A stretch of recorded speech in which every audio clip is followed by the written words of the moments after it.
Sometimes we say it all the time. The NBA news gods, they bless you. Sometimes they don't. And last week was a prime episode of them not blessing us. Literally right as Justin and I hung up on the episode, we had finished talking about Nuggets, and Justin runs off to do the other show that he has to do for his real job. And we get the tweet from Shams that Paul George is suspended for 25 games. So we are going to be homers here a little bit and start the show. Also, by the way, if you're watching on video, you can tell that Justin is not here on this episode. If you can't tell that by now, by me starting it, our guy Sam B. Albuquerque is back on the show. I've had Sam on it a little bit. I feel like it's been a few months, so excited to have you back.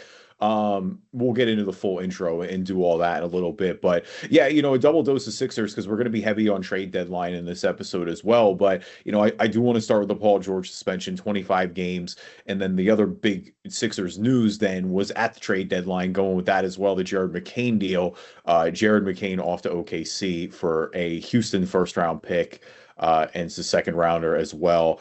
Let's start with Paul George because this is a classic. Just it's Sam. It's right around when the vibes got too high, right? Like everybody's like Maxi's breaking out as a superstar. You got Embiid back. Embiid looks so healthy that people are leaving 5-star reviews for his orthopedic surgeon. Like Paul George is out here like contributing and not being $52 million of just wasted contract space. Like VJ Edgecombe has obviously been a huge hit. Like it's always, Justin and I are jaded. We're always in the prove it category with this team just because of, look at everything that's happened over the past decade.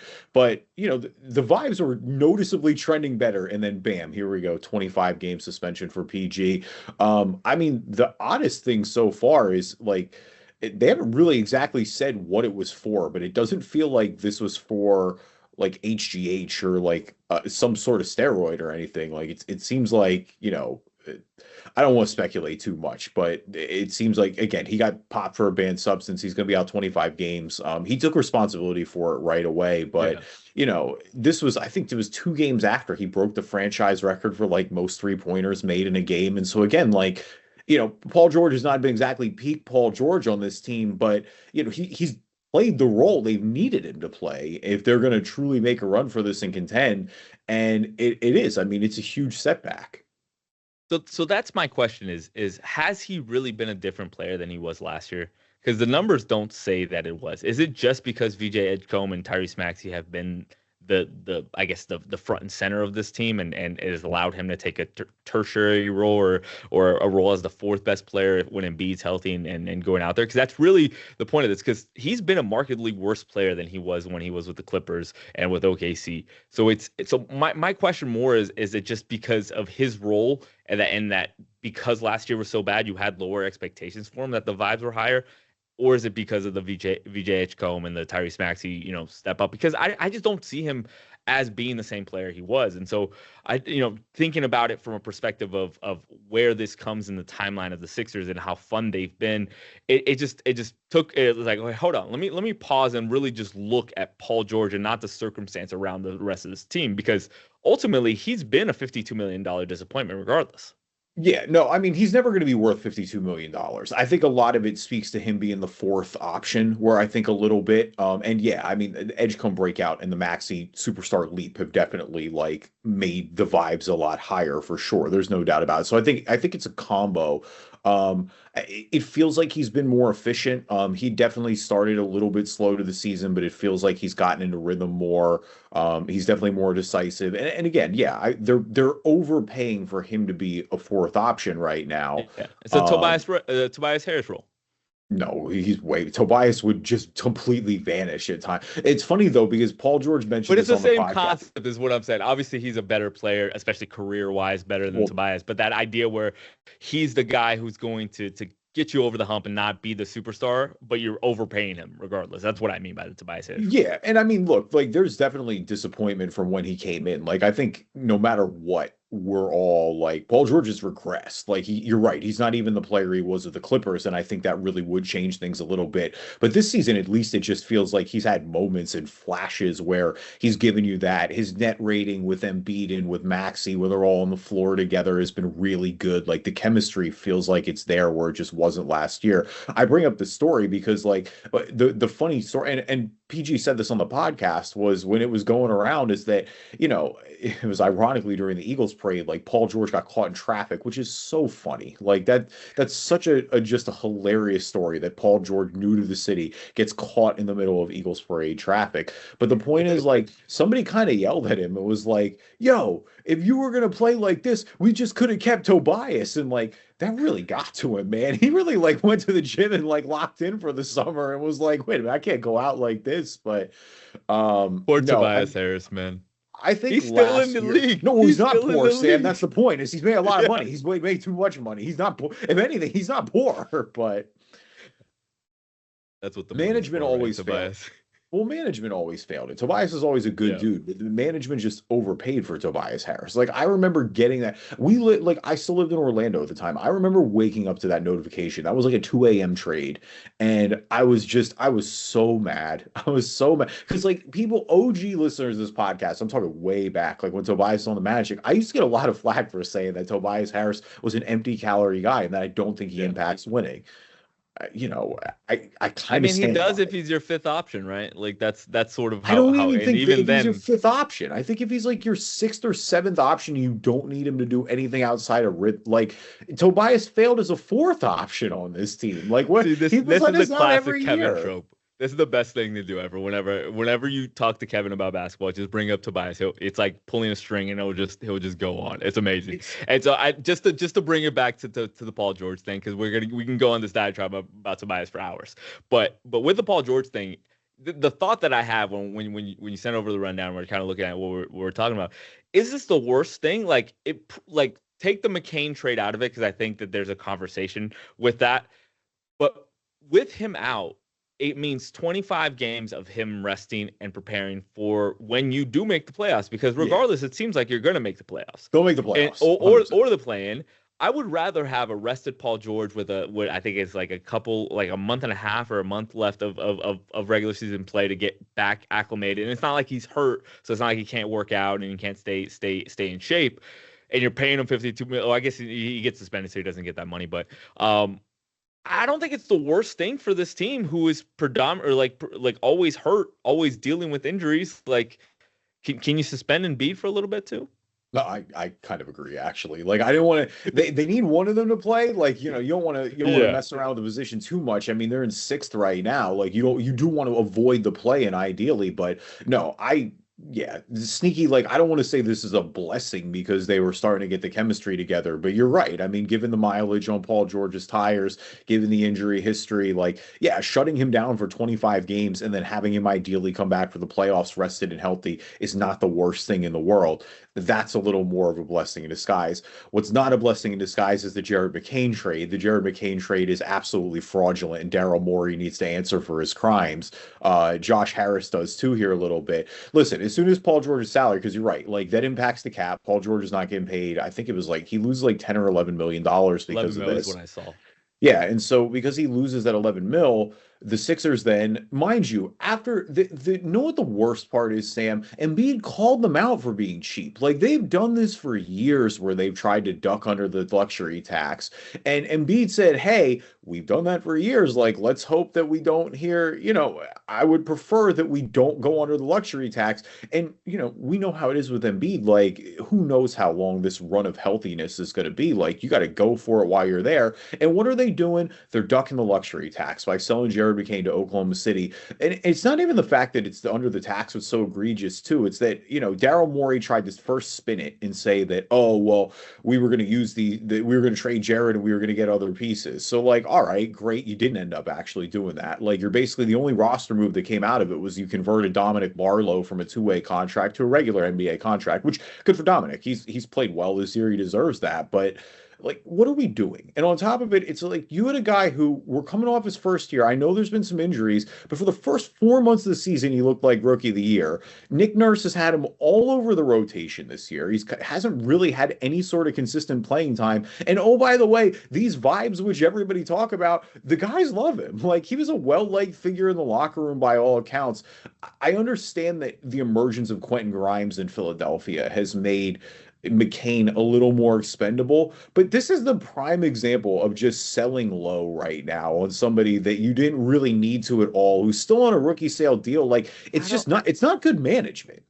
I don't buy this Quentin Grimes emergence. He's averaging 12 points a game. That's what Jared did last year. Like this Yeah. is the kind of player he was last year. Sorry, my wife's calling me. But it's not like Jared has proven just because like you said he's been all over the world. He's playing half of the minutes he played last year pretty much, and he's having half the production. And when Grimes is double the minutes that he played last year, and so double the and so that to me is a little nonsensical. I think it's ultimately the fact that you have more money tied up in Quentin than you do in Jared McCain, and probably a bigger market for Jared McCain than for Quentin Grimes. Like I think I would rather trade a first round pick for Jared McCain than for Quentin Grimes, especially if I'm Oklahoma City, who can use a more of an opposite of Lou Dort, an opposite of Casey Wallace, where it's like an offensive heavy guard who can get the bucket. You can get a bucket, and that's what Jared proved that he could be. And he may not even crack that rotation in a real way when the playoffs come around, but he's still an option, a guy who can go out there and score 25 points in an NBA game, maybe not a playoff game, but we'll never know until he plays in one. So that's sort of my thought process is like, I understand the Quentin Grimes conversation. I understand that he's a good player, but I just think Jared McCain proved that he was just as good as Quentin Grimes, and he's on a cheaper deal. So I don't know. Maybe keep him. I don't know. You could have both. Well, exactly. Like in Grimes, yeah. And especially with the Paul George conversation, the fact now you have a wing spot open, and Jared is more of a combo guard, and Quentin is more of a wing, but still, like, you're gonna need a guy to shoot the ball, and you guys have a bunch of just weird sized player, and Tyrese and Jared and obviously and VJ, who are these guys that are like 6'4", 6'5", 6'3", kind of combo guard size, but like. You still need guys to be out there on the wing, and Jared can be there enough, I guess. Maybe not defensively, but like he's good enough. And I just think he showed too much promise, and you haven't seen enough of him consistently. And there's finally a moment here now for him to have more playing time. It's definitely to get under the luxury tax is it's really that bothers me. No, it super bothers me. It's cheap. It's a billionaire. It's a billionaire being cheap. It's Josh Harris saying, if this team contending or are we not? Because if we're not contending, then I don't know what we're doing right now. Then we should be starting over and fully investing in the backcourt. But they're not. They're going for it right now. And so again, it's just like, stop. Either go for it or don't. Like I'm tired of owners like, or go into the great tank race that we're about to see right now. But it's poor management. It starts at the top, and that's part of it with Josh Harris. And it comes back to Morey too, because like you bring up Quentin Grimes, they totally botched the Quentin Grimes situation last summer when he was a restricted free agent. They could have had him on a much cheaper deal, found a way to keep both. Instead, they just, they basically both lost in that situation. Grimes was phenomenal when he came over last year. I agree with you. He's not, he kind of has been the same player he's traditionally been. Now, I'm fine with Quentin coming off the bench. But the point is you could have had both. Like, you didn't need to move on from Jared. Like, that's the greater point for me. And I think that you're getting at is like, you're just selling low. There was no planet where you need to sell low on this guy right now, especially when I don't feel like he's been given a fair shake by Nick Nurse. Like, that's all I can't get over. He hasn't had any consistent minutes. There's also the conversation of you're selling low without really talking about him with the rest of the market. Like, I think it was Chris Mannix talked about this on the Ryan Russillo podcast, where he got texts from people around the league basically saying like, what the heck? He was available for a late first round pick. There's pretty much what that Houston pick's going to be. It's going to be what, 25? Like, it's going to be bottom 10, probably first round. Yeah.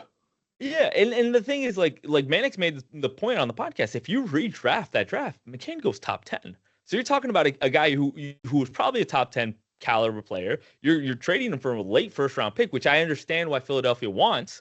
Like, they just want first. Like, I get it, but like, if you would open that market, I bet you Orlando would have liked him. I bet if the Lakers would have had more first round picks, I bet you they would have gone after him as opposed to Luke Kennard. Like, it's a guy who I think has a lot more value than Oklahoma City's second worst pick. Because they had like 10, right? I don't even know how many they have. They have plenty. Yeah, I mean the Clippers. Obviously, the Clippers one, depending how they play out, super valuable right now. Yeah, no, Yeah. Right. I agree with all that. It's the mystery box scenario, right? It's like where, oh, okay, you have this pick and maybe it's Jared McCain, or you could just have Jared McCain. Like the Or only way maybe this it's a boat. Who knows? yeah, like the only way this ends up looking good in hindsight is if Jared just stinks. Like if he ever ends up Yeah. developing, then all right, sure, you got out of it early. You saw the writing on the room. I've seen this movie enough with Sixers giving up on young talent to know that's probably not the case. And on top of it, you're going to OKC, an organization that's been pretty darn good at developing younger players over the years. So I mean, yeah, It's I the think Jared's place going you to be don't great want to there. send your player who's been talented but hurt and shown that he can develop is a place where you're going to regret that, because OKC is not only a functional organization that makes good trades, but they're probably the best at developing players out of nowhere. Like you talk about their entire roster, other than Chet Holmgren, has been guys who weren't drafted that highly or that thought of. Like SGA was what, like an 11th overall pick and kind of thrown in with those 5 first rounders they got from the Clippers, and then Jalen Williams was a guy coming out of Santa Clara that you don't really know. Jalen Williams, the other one, has been okay.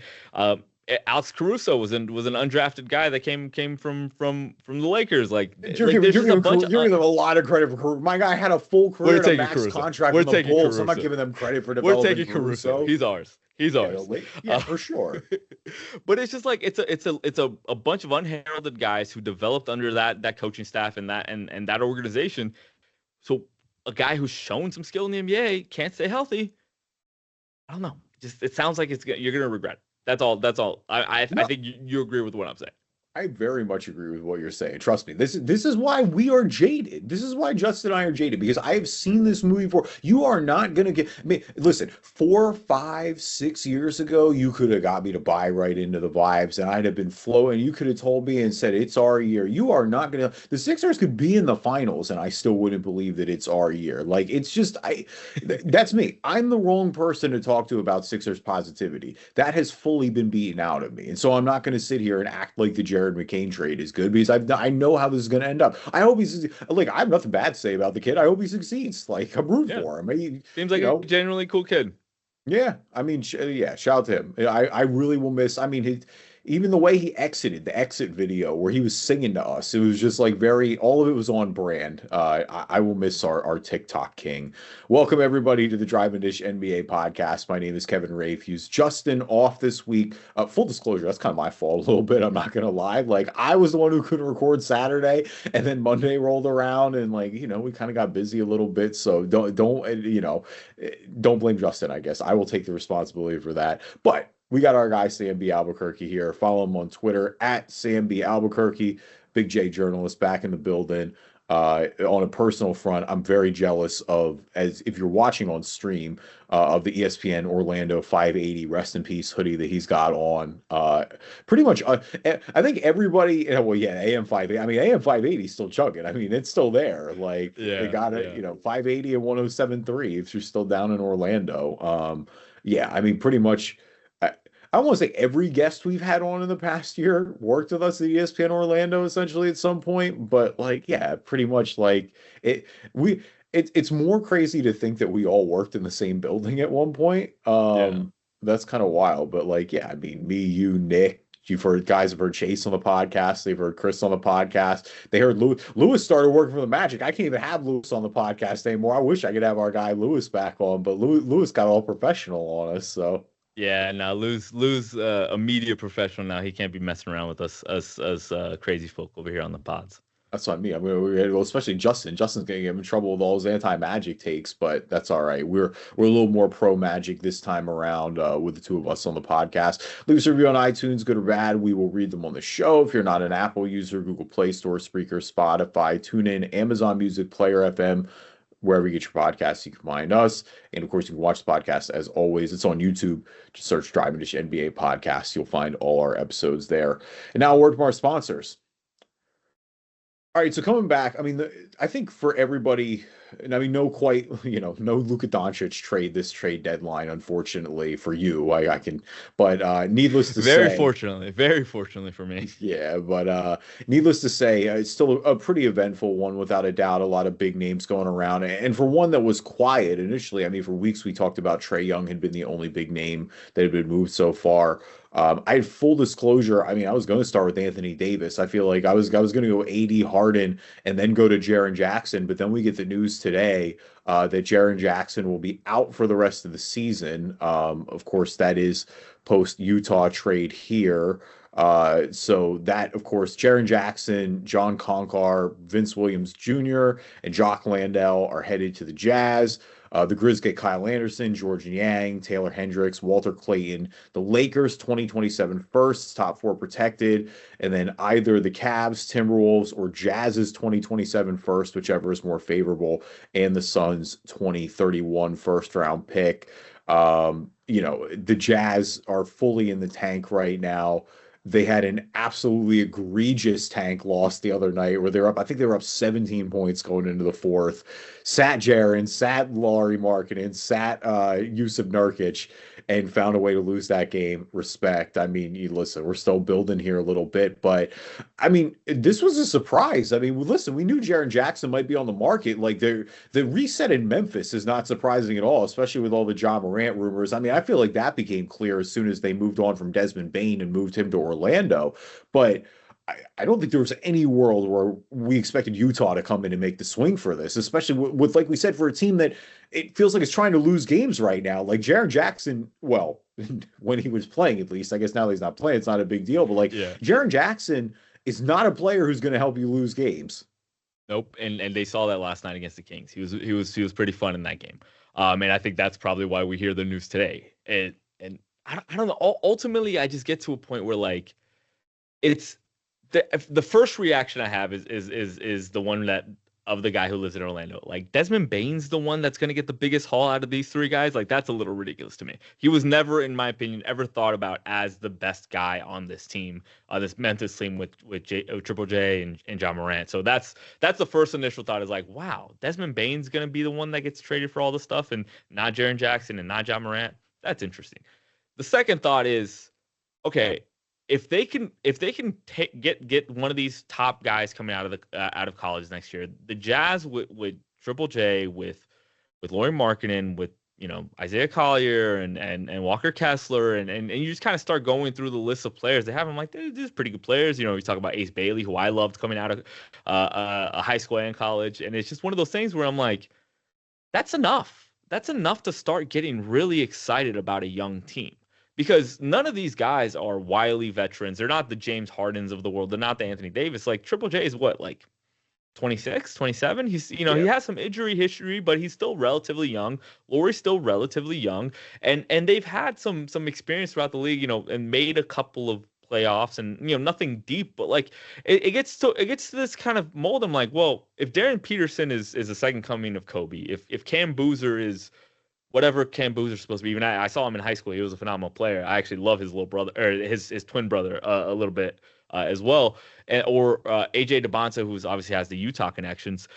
If they're the guys that we say they are right now, and they can come in and be an all-star level player, there's enough here to be the Batman and for them to be the Batman and have the Robin and have the Alfreds and the supporting role enough to take this team to a fun place. And if they become a guy like Anthony Edwards or a guy like, I don't know, you don't want to say like a Jokic or a Luka type, but like one of those guys who are like Jason Tatum, for example, like a superstar player, which I think all three of those guys have the capacity to be and have been talked about in similar fashion.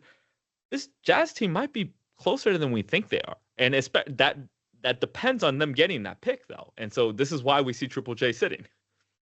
No, yeah, 100%. Well, and that feels like that would be, hitting on one more pick is what would get you really, really intrigued. Because, I mean, I am slightly intrigued because you're right. Because he's 26, it does kind of fit the timeline. Like, he's just young enough where it's like, you know what? We can make this work still. And, I mean, there are a few just like matchup things about it that I like. Like, for example, like when you put him and Walker Kessler on the court together, they're gonna be elite defensively. I think, good luck trying to finish at the rim with those two. Like we said, if Ace Bailey continues to break out, Lauri Markkanen is not a guy that looks like he's going to regress anytime soon. You're right. You are one or two pieces away. The picks they got back in this Keontae deal. George too. Don't forget about Keontae George. Yeah, well, if anything, I think that shows how much faith they have in Keontae George, right? Like that feels like a big, like we believe he can be a piece that can get us to win now. Yeah. They're in the West, so we know there's a higher degree of difficulty than there would be otherwise. But I'm not fully bought into this Jazz rebuild just yet. I'm intrigued, and that's a lot more than Yeah. I was probably even as recently as 2 weeks ago. But if you're Danny Ainge, if you're Will Hardy, if you're this ownership group, being the fourth best team in the West is awesome. Like that is that you have a chance to make the Western Conference Finals with a team like that. If everything hits right, I think not their realistic ceiling is probably like the fourth or third best team behind OKC, behind San Antonio, behind the Nuggets. And any one of those years, the Nuggets could be downhill if Jamal Murray's hurt or if Wemby gets hurt. You're now the second best team in the West. Like these are things that have happened in recent memory. So like if I'm Utah, if I can slot myself as one of the top echelon teams in the West and be just an injury away from making the Western Conference Final and a couple of injuries away from making the finals, like if we look back at Giannis's title, that really happened like this. And so it's one of those things, and it just to me it feels like a good bet to make if you're a team who doesn't want to lose anymore, because they've lost for a while, and they came out this offseason when they brought Austin Ainge over and they were like, we're done tanking, and they aren't done until the end of the season, but they'll be done after this.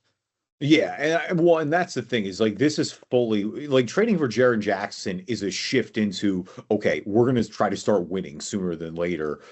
Which I mean, and that's kind of the same. Like if you're keeping Lauri Markkanen, I mean, if they really wanted to springboard this rebuild even more, you could have moved on from Markkanen and you would have got multiple like good quality first round picks back. I mean, he was there were many trade deadlines, probably two straight trade deadlines in a row now. We were talking about moving Markkanen and what he could be worth and all that. I mean, in terms of the tank race, they're at 18 wins right now. They're not going to catch Sacramento. Sacramento's lost 14 in a row. They ain't catching Sacramento. The Pels are three ahead is the word. I won't say three back, but three ahead. They've got 15 wins. The Pacers have 15. The Nets have 15. The Wiz have 14, though. Again, the Wizards are a team now post moves who we're going to talk about actually here next. I mean, that's a team you could start to see win more games. So, either way, they're headed down in the right direction. Dallas has quietly joined them and making some company there as well. They've lost 8 in a row. And again, now moving on from Anthony Davis, that's a team that probably gets worse in the short term. But yeah, we have quite the tank. I mean, we're going to have a long time to talk about the tank race and many, Yeah. many teams will be doing that. So we'll come back to that on a later episode. But yeah, let's go Wizards right now. Let's do Anthony Davis. So that of course the big move in there to go with the Trae Young move that we mentioned earlier. The Wiz getting Anthony Davis, Jalen Hardy, D'Angelo Russell, who is not going to report to the team, and then Dante Exum. The Mavs getting Chris Middleton, AJ Johnson, Marvin Bagley, Tyus Jones, and then either the Thunder, Rockets, or Clippers 2026 first round pick, whichever is the least favorable. The Warriors 2030 first, which is top 20 protected. The Suns 2026 second, the Bulls 2027 second, and the Rockets 2029 second round pick. The Hornets also in this three-way deal, they get Malachi Branham as well. Sam, I'm baffled by this. I don't get it. This is a Wizards filling seats move, which I understand considering the vibes have been so bad there for a few years. But I just like it feels like the Wizards have actually been kind of on to something. Like they're tanking, but it feels like they've got a good core here between leading with Sar obviously recently this past year, but they've got some players I'm intrigued in. And now you've just kind of, instead of letting it happen organically where they're starting to figure out these habits and grow together, you're going to add another, like, ideally high lottery pick in what we've talked about as a significantly loaded draft.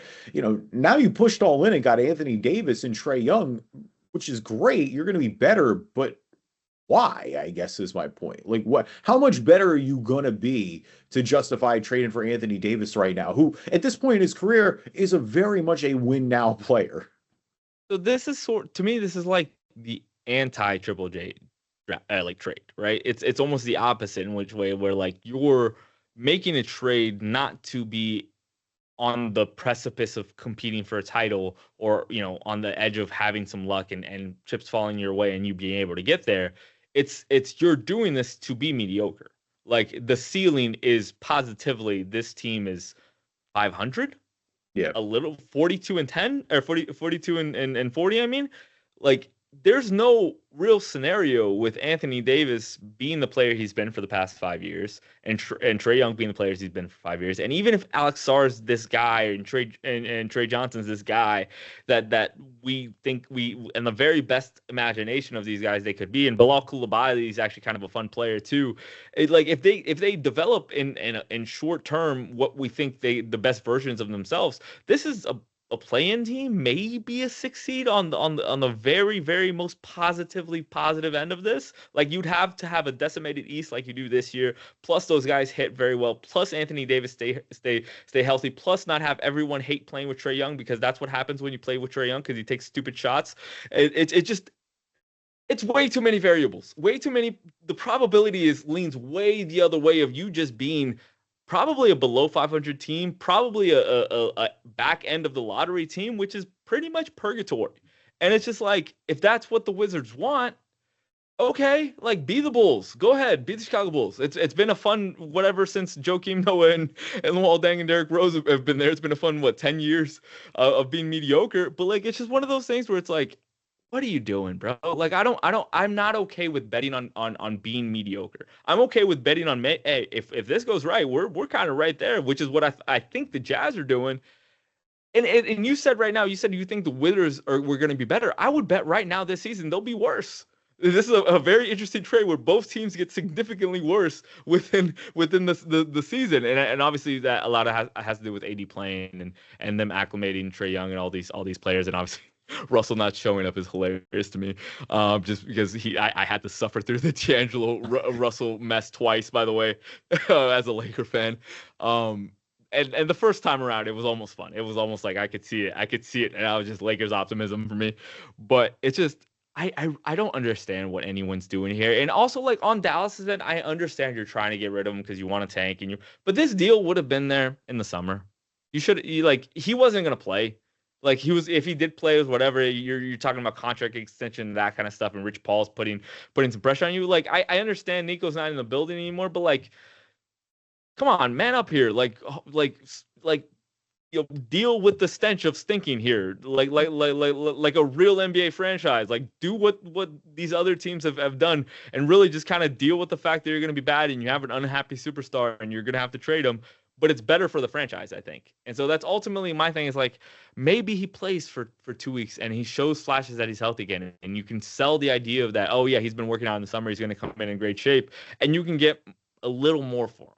But I don't know. That's just like, I just don't get it. I don't get it from Washington's standpoint. I don't understand what they're doing. I understand it to a certain extent if you're Dallas, but like, I just think you could have waited it out a little bit. But that's just kind of where I'm at with this trade. I have nothing left on Anthony Davis. I had a lifetime with this man. From going back to wanting him in February of 19. You won a title with this man. Don't act like it was bad.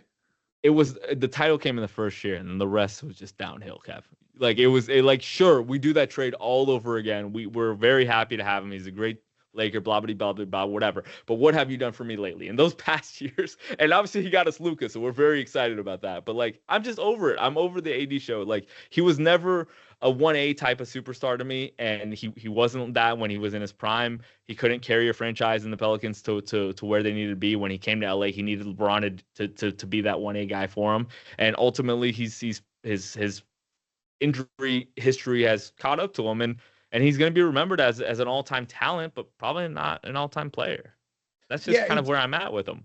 It'll be a weird legacy discussion for sure eventually, because I mean, even now, like there's so much talk this season with the Lakers about LeBron passing the torch to Luca and how that all transition has been happening. And yeah, I mean, what people forget is like, right, when LeBron came to LA with AD, like he was supposed to be passing the torch to AD. Like that was supposed to become AD kind of as the number one A, and LeBron would start to, gradually age out. It didn't quite go that way, of course. I mean, I'm not as bullish, but I mean, going back to the trade, like I think it's a better trade for the Mavericks. Like you're right, I think it could have waited there a little bit, but I do think like the Mavericks are trying to move on. You're trying to actively lose games this year to put a good quality player next to Cooper or Flag. Like let Coop kind of take the reins here, be the superstar and the franchise guy that you drafted him to be, and see how that plays out. The Wizards, like there is a world where this works. I just don't want to bet on it. Like you're right, because it comes down to having like all those variables that you said. Like if they get a really bad pick this year and they stink, which is very much on the table, and you add another high-end talent, all the younger guys we mentioned like are still playing well. I think Sar and AD make a lot of sense from just a front court perspective. And you can just lie to AD and tell him he's playing the four. Yeah, bro, well, right, exactly. And so if you've got it like that in a pretty wide open Eastern Conference, like I do think it's a little bit different. That's just again, are we really making that bet on Anthony Davis right now? And it's kind of like, is that a bet that's going to win you a championship? And that's not what I think is going to happen in Washington. Like you're right, it feels like it feels like they built their ceiling. Like it's I think it's higher than you. Like I'm not going to think they're around 500 unless it really all goes back. I mean, if Anthony Davis gets hurt, then different story. Which fair. I mean, that's a very probable thing, unfortunately, at this point. But they're definitely a playoff team with everybody healthy, especially in the Are they Eastern though? Conference. It's just like, Like yeah. let's go really go through the East though. Like let's go through what it looks like if everyone's healthy, right?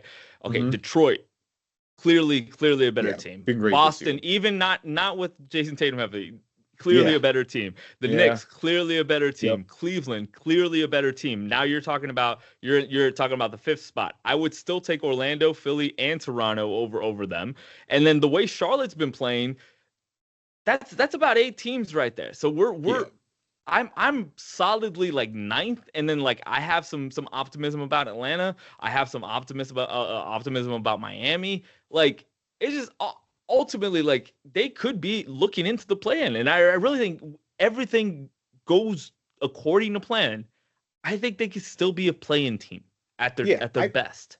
I think I think every one of those teams after Cleveland, I think that you named, you could argue a little bit if it's going right.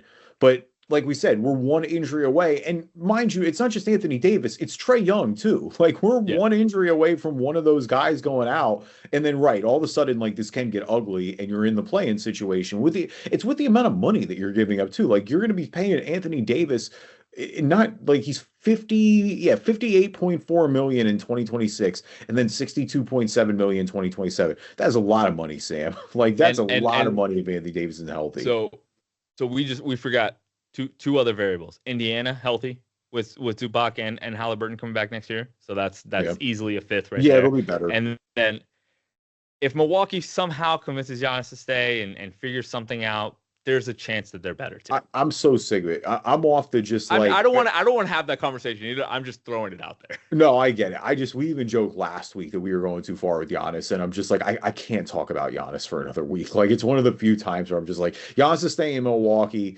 It apparently is like not with Poly Market, but he signed another deal, which that's just super great for the league. That's good optics for everybody. That's wonderful.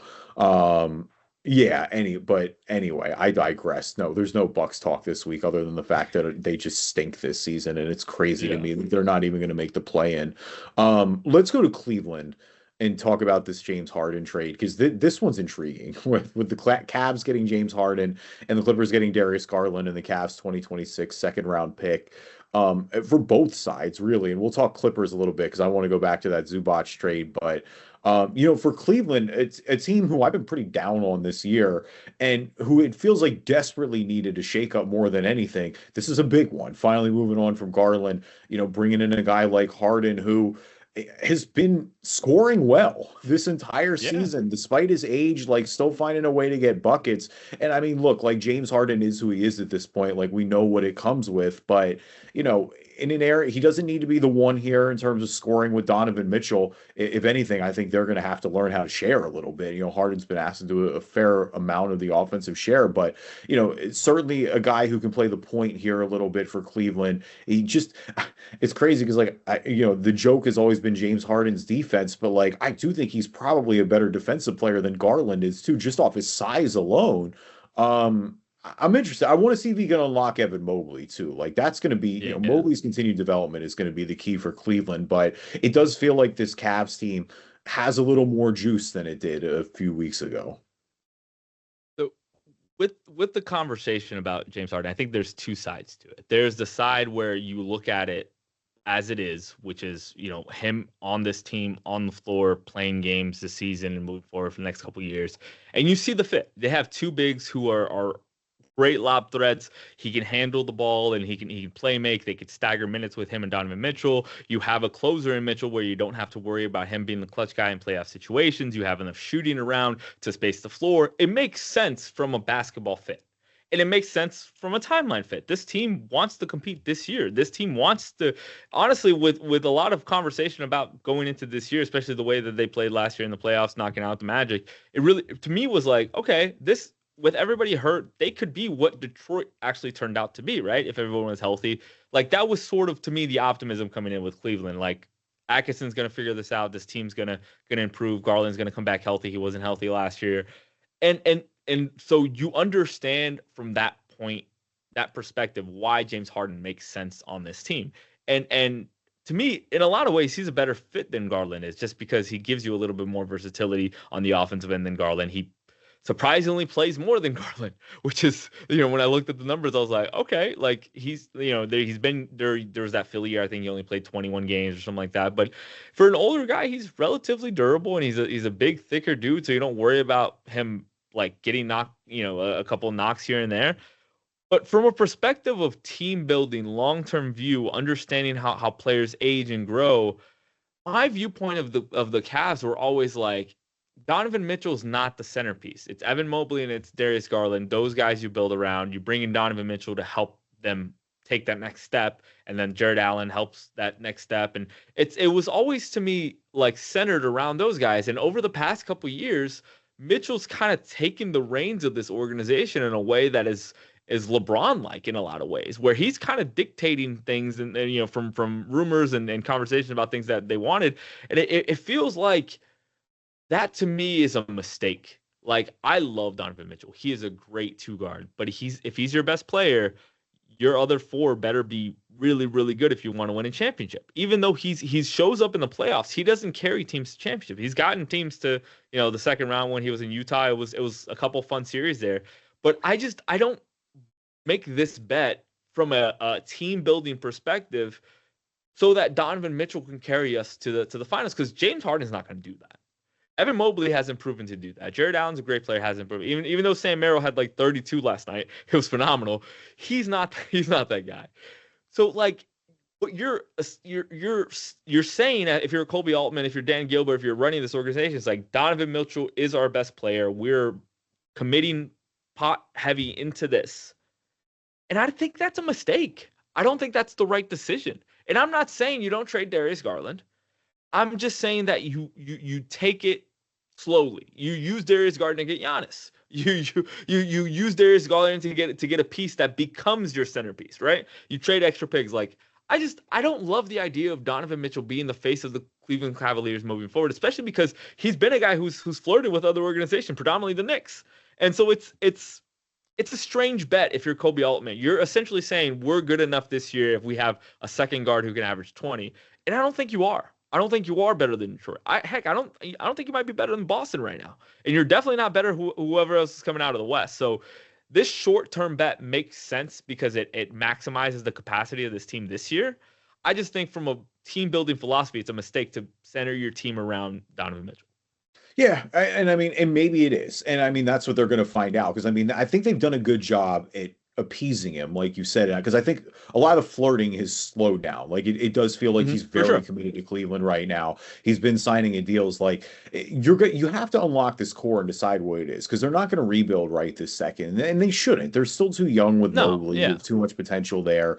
You're betting on Harden to unlock Jared Allen, who we talked about a little bit. Like you want to see if he can get the best out of him. Like I think maybe really cash him in on that lob threat. You need Mobley to take the leap, and you hope that Harden takes a little bit of the off Donovan Mitchell, and that it allows Donovan Mitchell to just kind of focus on scoring and not do as much else the way it had to. But yeah, for better or for worse, we're going to find out what this Cleveland core can get. I mean, last year to me was a telling loss. Like when they lost, it's not just like, oh, they lost to Indy. They got ran out of the gym by Indy. And that Yeah. was in a year when Cleveland was the number one seed. Like they were, they had this one of the better.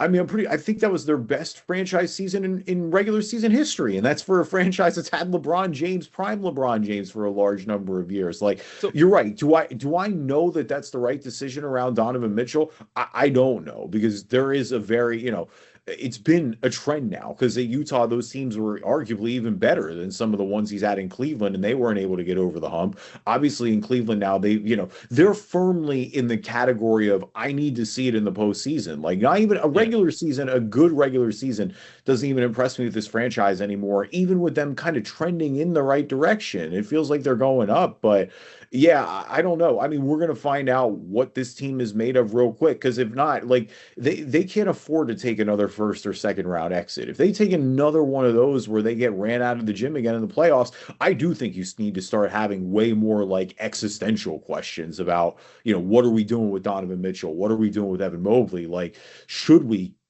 cash out on this now while it's good? So I want to go back to your Indy point. How much of that was colored by who we thought Indy was before the playoffs started versus who they actually showed to be when they got to the finals, and they played OKC tough? To me, because I think a lot of that had to do with my perspective of who they were before the playoffs were. Because I agree with you. In the moment, I was like, how are you? How is what is happening?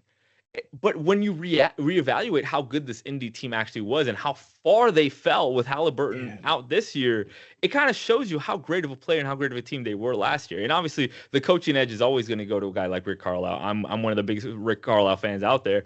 It's just it to me. I think when you re kind of configure the perspective on who Indy was, I think that loss isn't as bad. And so I don't know. I felt more optimistic coming into this season after I saw what the Pacers did. It's just the way they lost. Like, I Yeah, think you for can go sure. back. I feel good about my indie takes from last year. Like my indie takes kind of aged like wine. I'm not gonna lie. Like I thought No, that series was gonna mine be. were terrible. I was like, these guys are frauds. See, I thought that one was going to be hella competitive. Like I'm pretty sure I had that going to 6 or 7. Like I was giving Indy the benefit of the doubt. It was the fact that like no, Indy like came out and just straight up said, no, we're the better team. It's not like, oh, Yeah. we're gonna like nudge it out a little bit. This is gonna be a close series. Is that it wasn't close for large portions of it. And I mean, yeah, of course, I mean that Indy run is gonna age well. Like they ended up in the finals. They had OKC on the ropes. Like who, we don't need to rehash all that. I mean, Indy kind of in a great position. I mean, you want to talk about ethical organically tanking, like they're going to get this incredible pick, Yeah.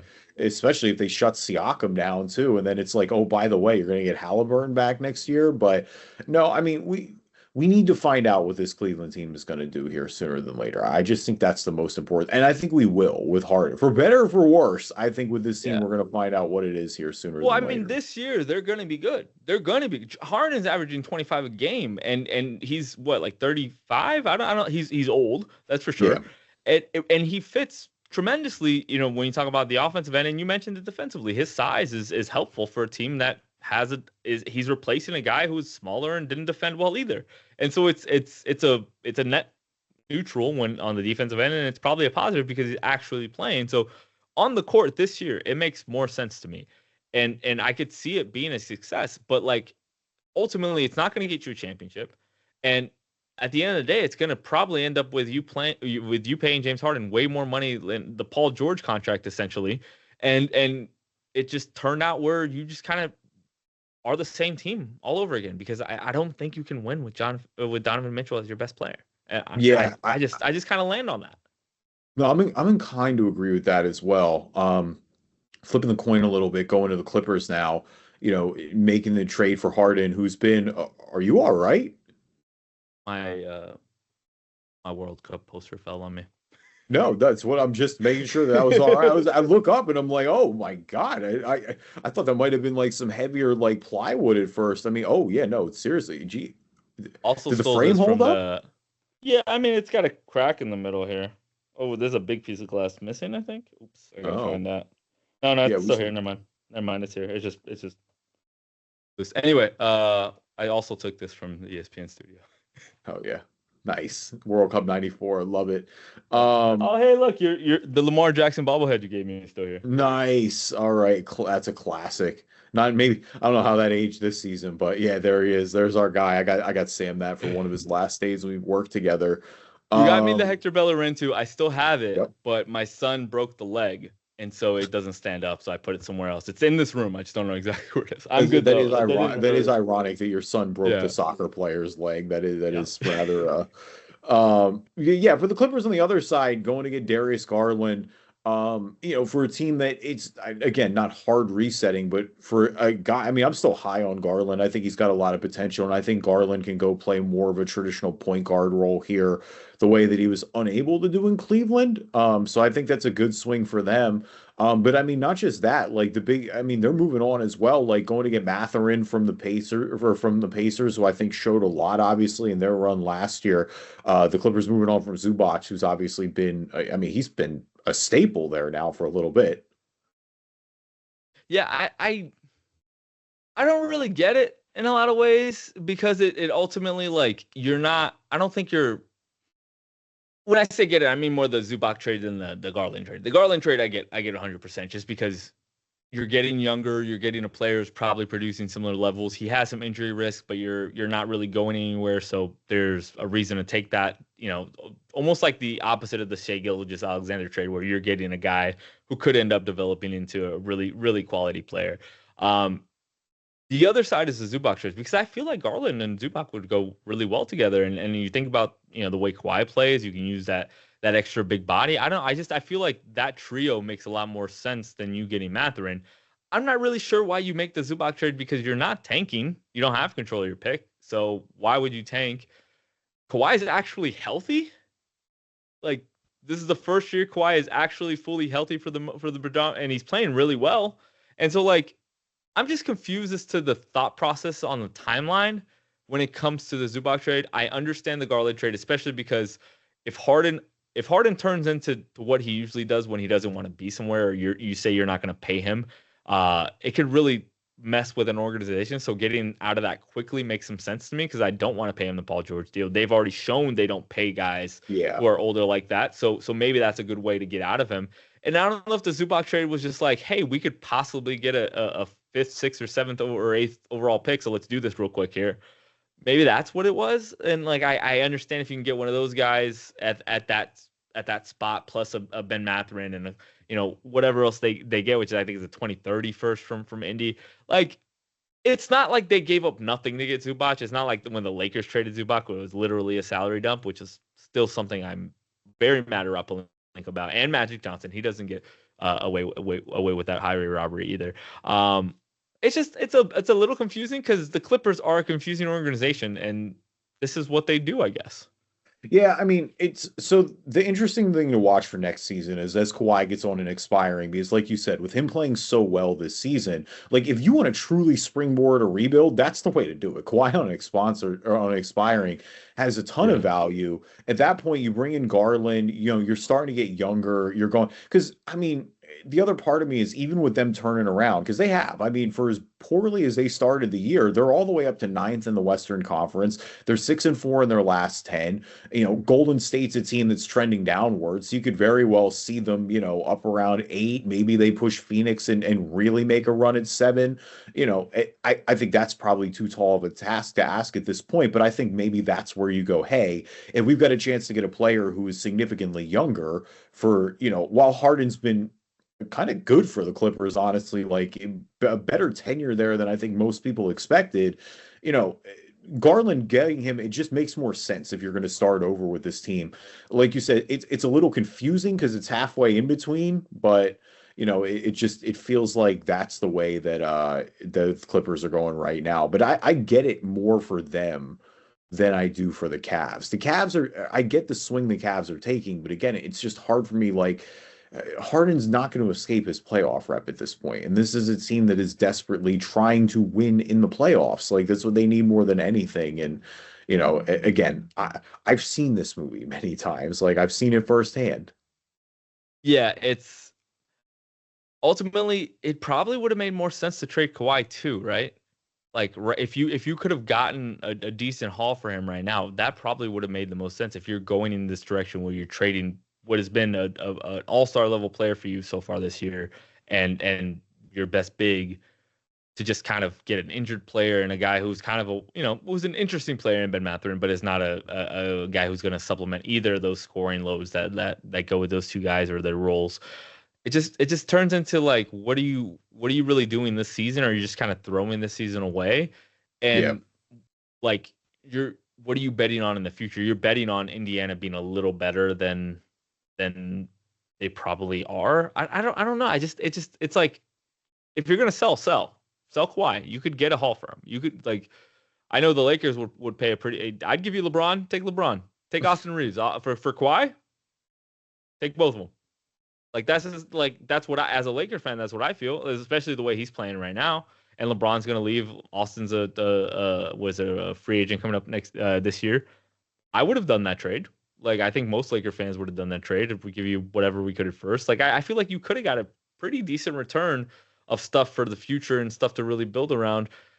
And ultimately, the Clippers are the Clippers, and I don't want to be a mean Laker fan, but like, I just don't have any expectations for them. And so if they're bad next year, like, that's okay. Like, no one's gonna be upset that you're bad. Like, it's not like you're not the Lakers. They probably should be at this point. Like, they just should be bad, or like the team is not going to win. It's just, again, it's the brutal reality that the run not working out because of how much you had to give up in the Thunder. Kawhi, I think, starts to restock that a little bit, and so that is maybe the direction they start to go in. But all right, let's do some. I want to run through a couple of these quick. Let's just do a little bit of kind of rapid fire, quick reaction. Just a few more minor deals.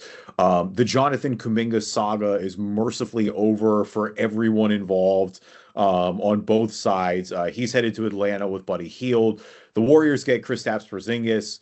Obviously Porzingis is great when he's healthy. That's going to always be the big question with them, but still shown that he can play big time minutes. For Kuminga, again, a fresh start just is so needed for him more than anything. I think Atlanta's an intriguing destination. He's certainly going to get a ton of playing time there. Look, this is his chance. We're going to see whether Kuminga is actually good or not. He's certainly going to get, the consistent minutes that he's been clamoring for. So I'm excited to see how that turns out. Yeah, it's a fun kind of like 3-4 role there in Atlanta. They got Dyson and Jalen, and obviously now Jonathan. It's just these super athletic guys who who could be a lot of fun if they're hitting their stride. Obviously, we've seen Jalen Johnson being that guy, and when Dyson's healthy, he's one of the better defenders. Jonathan Kuminga fits kind of in that mold. So like, it's not like they don't know what to do with a guy like that. Like, obviously you trade Kristaps because that was disappointing. He didn't play much for you. On way you on coke. I don't know how to pronounce the Okongwu. Yes, he's been playing very well. So it's not like you needed him, and he actually hit some threes. He's not Kristaps, obviously, but he's like, they're probably not missing Kristaps more than they would actually be useful for a high end of what Kuminga could be.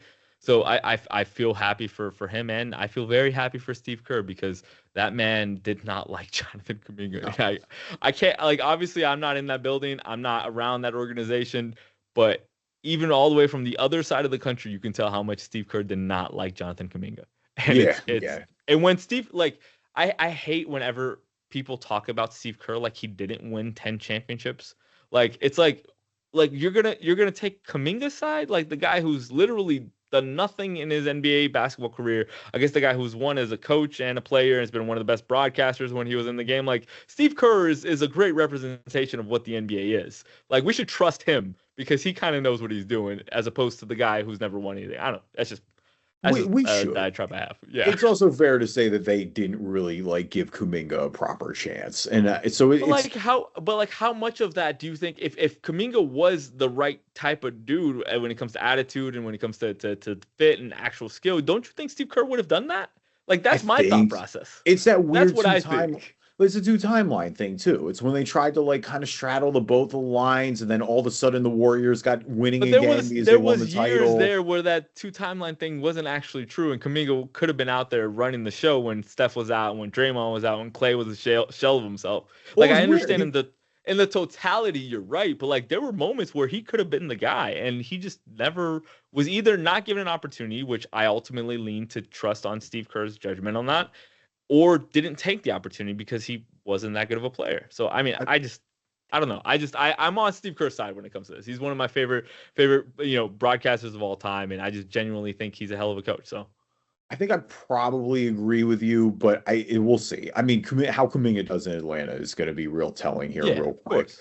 The Timberwolves getting Ayu Dosunmu and Julian Phillips, Rob Dillingham, Leonard Miller, a few picks as well. I think this is a great get for them. He's essentially the Nickeil Alexander-Walker replacement. The Timberwolves probably invested a little too much in Dillingham, unfortunately. Like that probably is like a sunk cost at this point, and Yeah. for a little more than you would have expected for a team that's contending. But I think this makes a ton of sense, and for a team like a Timberwolves team that continues to try to be potent in the Western Conference, I think this is a good move to keep up. In terms of this season and the next couple seasons, in terms of competing for wins and championships, the Zubac and the Dosunmu trades are probably the most consequential trades from this trade deadline. I think this year Dosunmu has a chance to help them reach the Western Conference Finals again and really be sort of. I've always been a fan when you're building a team to mirror your starters to your bench, so that when you don't really have to change much when you come up. That's just a team building thing. But Dosunmu's kind of the light version of Ant, right? Like Yeah. he's athletic, he can score. He's not the best shooter, but he's a good shooter. He can get to the basket, and he's just a fun player with the ball in his hand in a lot of ways. And so I think he gives the Timberwolves another option, which I think is very needed. That you can stick DiVincenzo in the starting lineup and have him as sort of a floor stretcher, and give to someone the sort of the keys to the car when the second unit's out there. And he's a guy who can catch on fire at any moment. He can give you 25 any night, and I don't get why Chicago traded, sold this low on him. I liked some of the moves. I like Jaden Ivey, but I just don't get it from the Chicago side. Like, why do you get rid of Dosunmu, who's a guy from Illinois? Like, he went to Illinois. Yeah, I he's don't know. homegrown. He's Yeah. So homegrown. I don't get it from the Chicago side. I love it. I absolutely love it from the Minnesota side. Yeah, it's a slam dunk for Minnesota. I like it a lot too. I think he's been super underrated and slept on. And again, part of that is being in Chicago. I mean, that goes to the Kobe White deal as well, where it's like Yeah. the Hornets. Kobe White's a classic guy. I think he's been slept on in Chicago. It's benefit from a new scenario. I love Charlotte going for it. You get Kobe White, you get Mike Conley in that locker room, who frankly they need a vet. But as things are starting to go in the right direction, you add these guys, they've, all of a sudden blasted themselves in the play-in position in the Eastern Conference.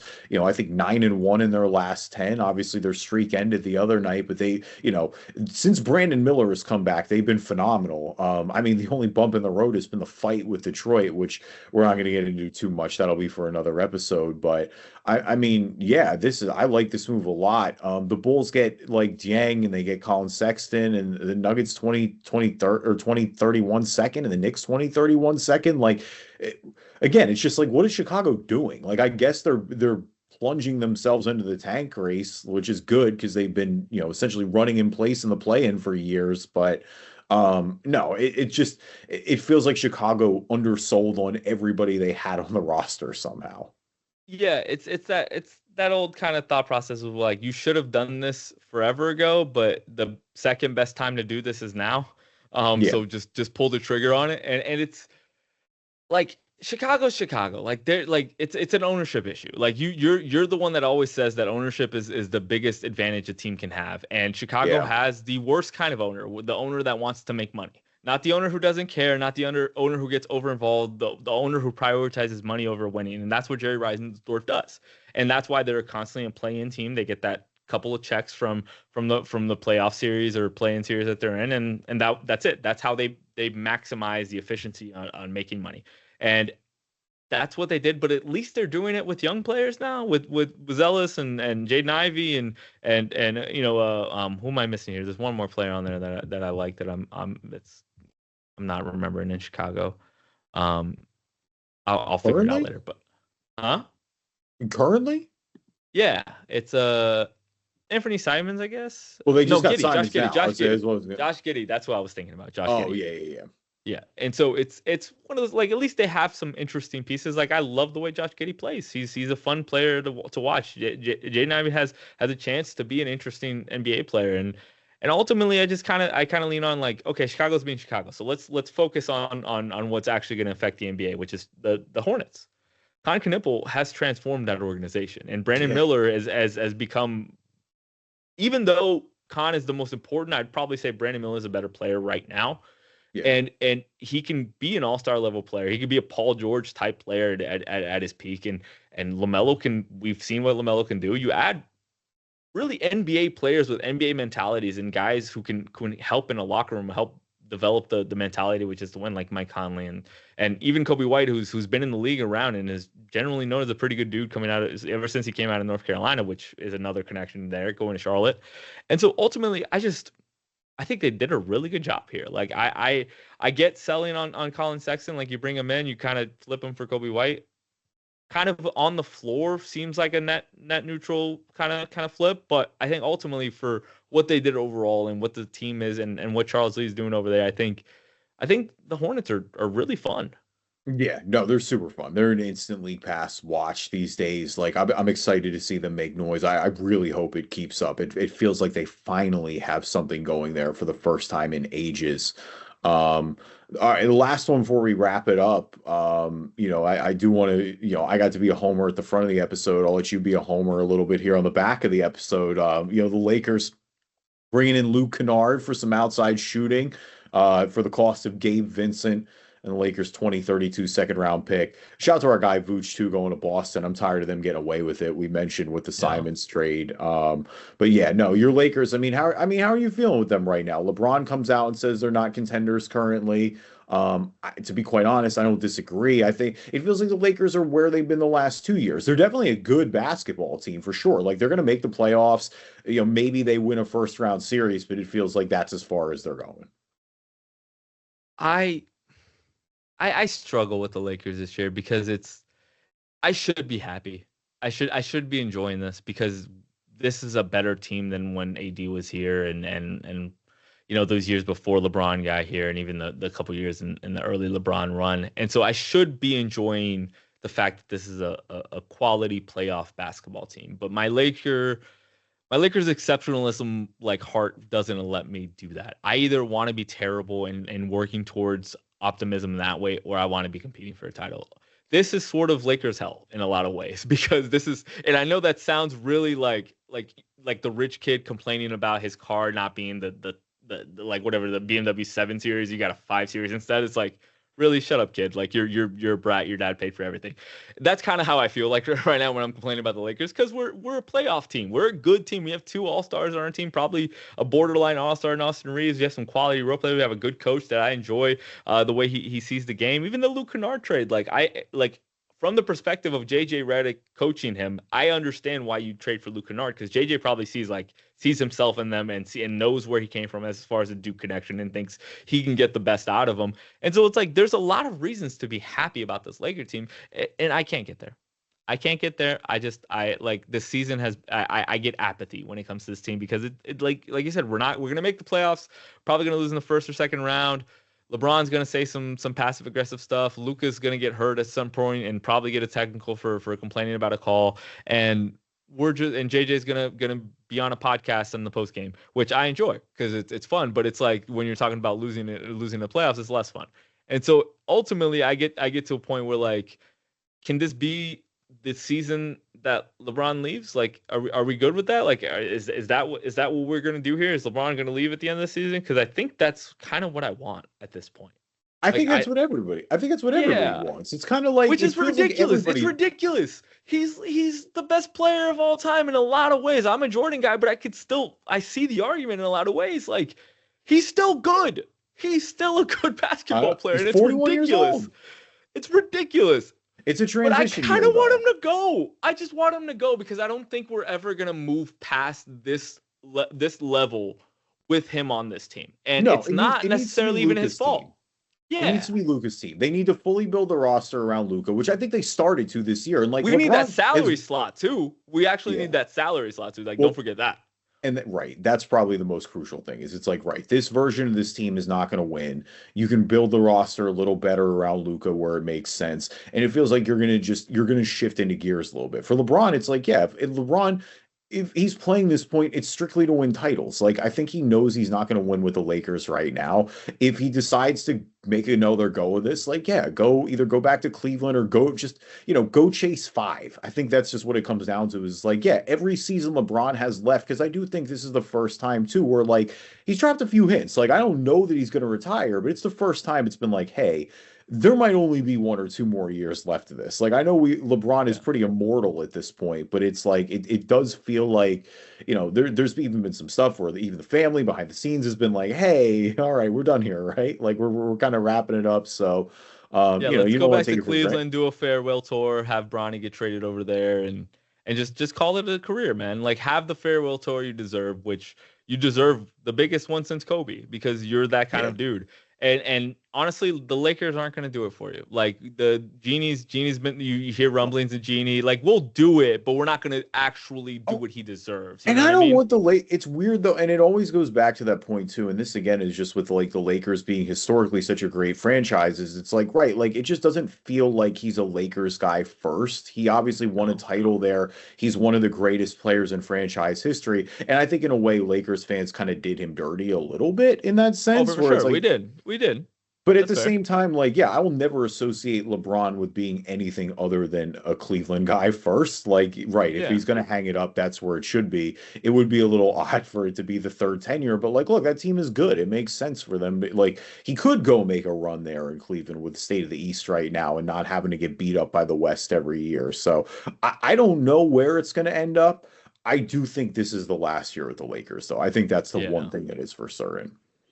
And I'm okay with that in a lot of ways because LA's LA. And so it's not like we're not going to attract free agent superstars. And the fact that we have Luka automatically puts us in a scenario like, hey, who wants to be Luka's running mate? And it feels like a perfect opportunity for, and I don't want to say it again, but Giannis, like that kind of thought process of Yeah. players who want to make a move and go to a market it's not like we're losing him for nothing, but like it's like okay, thank you for the championship, thank you for your time here, it's been fun, go take your passive aggressive crap to Cleveland. That's kind of how I feel about LeBron at this point, and like you're right, we are doing him dirty for the type of player he is, the type of career he had, but like that's what the Lakers do. Like this is we traded Shaq because we love Kobe, and that's just kind of how it is. Like if you don't do what we think you should do, we're probably going to turn on you quicker. And the only player that's ever gotten away with that is Kobe, and then post HIV Magic Johnson. That's pretty much it. Like we turned on pretty much everyone else. Like Jerry West got us to what 8 titles and was an executive, or eight NBA finals, and was an executive and building a lot of the rest of the championships. And he was, as soon as we banished him to the Clippers essentially. Yeah, that doesn't get talked about a lot. I'm No, glad you it brought that doesn't. up. That is a sneaky like Lakers lore thing, pretty And then he wild. fleeced us for a Vika Zubac. I brought it back. Told you.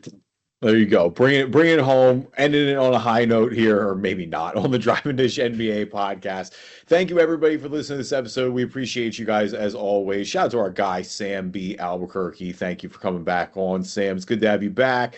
F1, not in season right now, but listen, you got the Oracle Red Bull shirt. Big C. Drive Max to is complaining about Survive. new rules already. Drive to Survive comes out February 28th. I saw the Uh, preview today on YouTube. Almost yeah, there. Can't wait. You Yeah, already know Max I'm is always locked going in to that. complain. I love Max. Max is the Formula One's Kobe Bryant. So I you know was how I I was love it. pretty convinced he was going to heist that last year in the last race. Like I was pretty, and Lando winning it by the slimmest of margins is also very on brand. But Yeah. shout out to Lando. Shout out to Drive Survive. Going to be a really entertaining season for sure. I know I'm locked into that. Easily one of my favorite pieces of Netflix content. Follow Sam on Twitter at Sam B Albuquerque. Listen to the show wherever you get your podcast. Watch the show on YouTube. Just search Driving Dish NBA podcast. Justin will be back next week. Talk to you guys then.